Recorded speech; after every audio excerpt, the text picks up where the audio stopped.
जय हनुमान जी, जय बजरंगबली। तो आज मैं आपके साथ एक घटना शेयर करने वाली हूँ और बिल्कुल सच्ची घटना है ये। और अगर आप भी इस चीज़ से प्रेरित होकर ये चीज़ करोगे तो आपकी भी इच्छा पूरी होगी।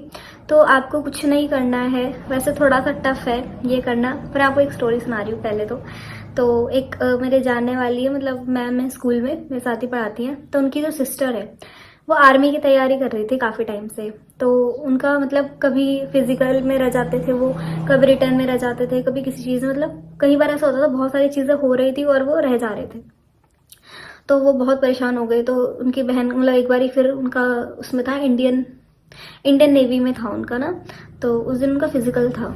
तो उन्होंने कहा कि अगर आज हो जाता है तो ठीक है, और नहीं होता तो मैं आज के बाद कभी दूंगी ही नहीं, नहीं एग्जाम दूंगी ना भर्ती मारूंगी। इस तरीके से वो डिमोटिवेट हो चुकी थी।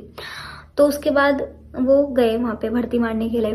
तो जो उनकी सिस्टर है, मतलब जो मैम मेरे साथ पढ़ाती है, उन्होंने मुझे बताया कि उन्होंने उस दिन 108 बार हनुमान चालीसा का पाठ किया एक दिन। और वो उन्होंने कैसे किया था, जो व्हाइट वाले इलायची दाना आता है ना, जो हम प्रसाद के रूप में भी चढ़ाते हैं, वो उन्होंने 108 गिन के एक कटोरी में रख लिया। और जैसे एक होता गया वो एक साइड रखते रहो, इस तरीके से उन्होंने पूरा काउंट किया। तो आधा दिन लगा उन्हें। और जब उनकी बहन आई तो उनका सिलेक्शन हो चुका था। तो इस वक्त वो इंडियन नेवी में है और अफसर पोस्ट में, कोई नीचे पोस्ट में भी नहीं है, वो ऑफिसर पोस्ट में।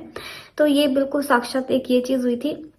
और इसके अलावा क्या हुआ था, मतलब एक मैम है, तो उनके जो हस्बैंड है उनको किसी ने बताया, मतलब जब वो डॉक्टर के पास गए तो उन्होंने कहा कि इनको कैंसर है। तो उनकी एज भी इतनी नहीं है, और ये चीज़ सुन के उनका पूरा दिमाग खराब हो गया।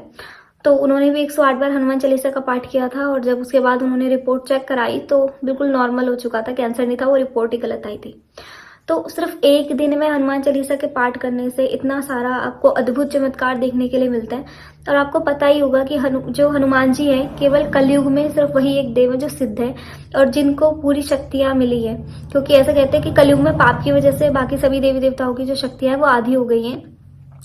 लेकिन हनुमान जी को, क्योंकि सीता माता ने वरदान दिया था जब वो मुद्रिका लेके गए थे सीता माता के पास, कि उन्होंने उनको नवनिधि और अष्ट सिद्धि नवनिधि का उन्होंने उनको आशीर्वाद दिया था। और कलयुग में वही एक सिद्ध देव है।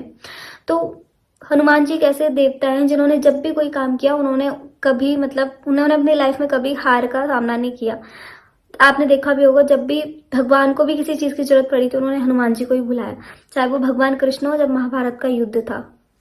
तो आपकी भी जो भी मनोकामना है, चाहे वो कितनी दुर्लभ मनोकामना क्यों ना हो, आपकी हर एक मनोकामना पूरी होगी। लेकिन आपको सिर्फ उनके ऊपर भरोसा करना पड़ेगा।